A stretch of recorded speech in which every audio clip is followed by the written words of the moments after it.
Hey, what's up everyone? This is Nick, and today we're doing another figure review. This is from Independence Day, and this is the Weapons Expert alien. So this is actually sort of like a Wave 2 action figure.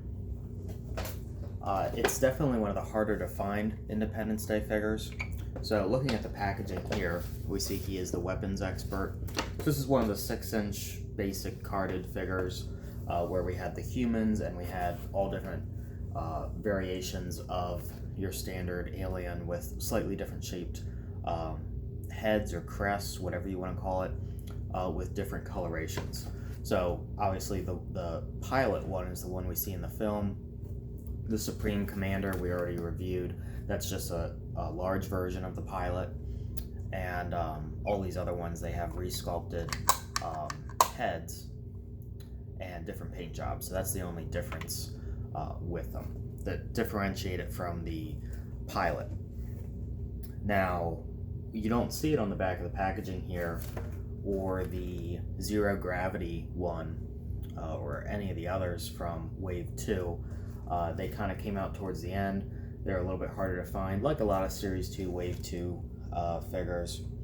So they probably just weren't distributed everywhere or just weren't distributed in high quantities. So this is one that you're gonna have to dig a little bit on eBay for it. So thankfully my friend Kelly was looking for the Zero Gravity one. I was looking for this one. We found a deal on eBay where someone was selling like both of them together for the price of one.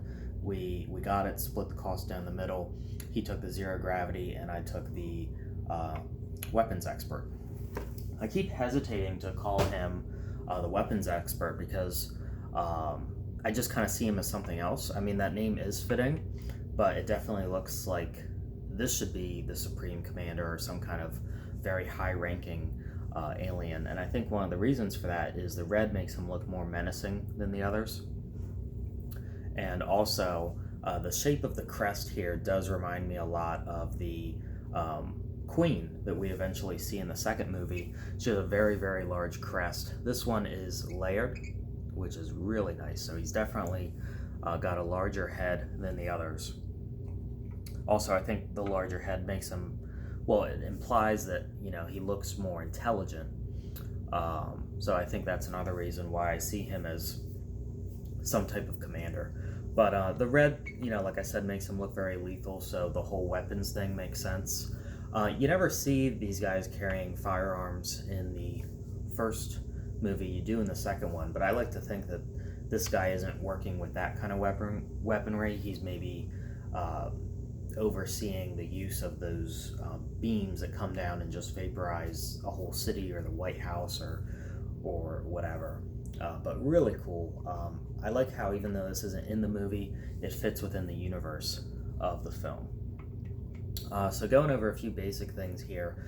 Not going to go too much into the articulation, etc., because it is the same articulation we saw on the Supreme Commander.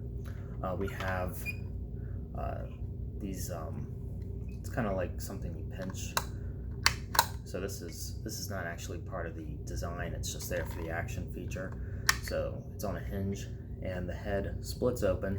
So this is like the biomechanical suit, and you put the alien inside. So this is just a little cardboard version of the actual alien that they have in there. And they did that so that you could do this try me feature.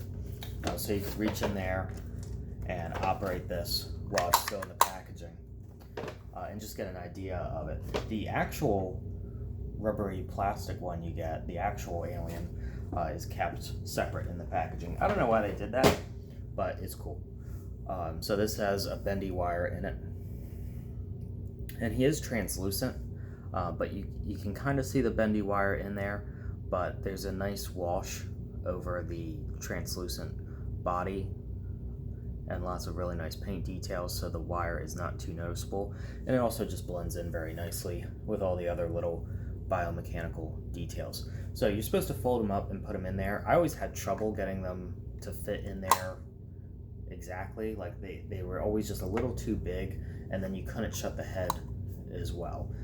It works with the Supreme Commander because even though you have a larger little alien going in there and a bigger head overall just kind of helps encapsulate that. So here it doesn't really work with these guys, and I don't want to lose that little cardboard cutout. It is a cool little image, so I'm going to keep that in there. But yeah, all the articulation is the same. We have the bendy wire tentacles, and we have the shoulder articulation that lets you move the arms up and down, and then you have the cut joint at the legs, which is actually a little stiff. This has been in the packaging for over 20 years, so I'm going to leave this alone. But the coloring is really the unique thing here.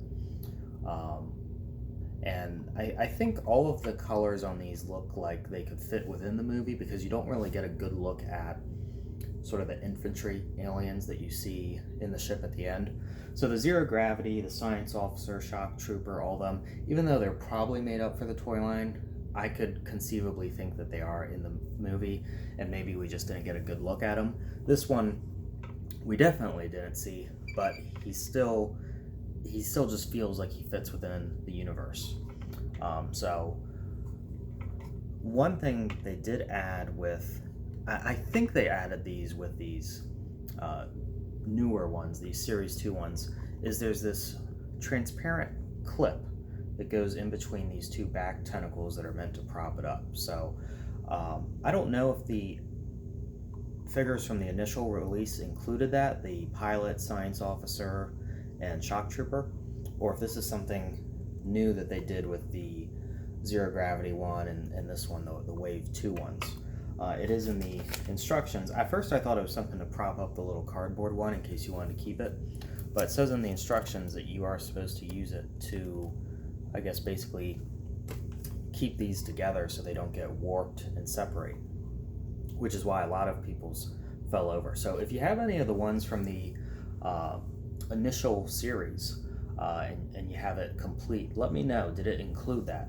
I am curious. It would be cool if it, they all had it, but part of me thinks that was some kind of running change, because I remember these 6-inch ones did not stand very well. My Supreme, both of the Supremes I have, they do stand really well, even though the back tentacles are warped, or the bottom set I should say. But really, really love the coloring on this one. Love the size of the crest.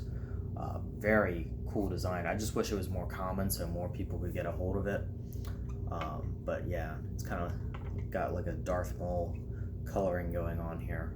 But really, really nice series of figures here. I will say the paint application, while the design of it is good and the overall application is good considering how complex it is, there is definitely a lot of slop. There's like this heavy piece of black paint or plastic hanging on there that I kind of want to pull off, but I don't want to reveal, I don't know, maybe something underneath that's not painted.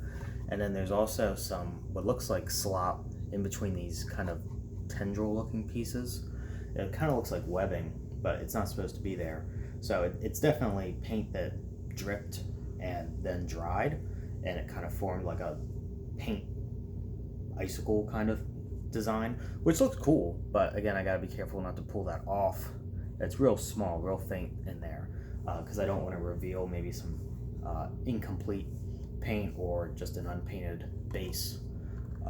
But really, really nice. Still very cool. I like how they kept the inside very nicely detailed in here, but I do think maybe like a purple or something would have looked sharp in there, a metallic color of some kind, even like silver coloring, because the pilot does have that metallic blue and the Supreme Commander. This is just plain red on the inside.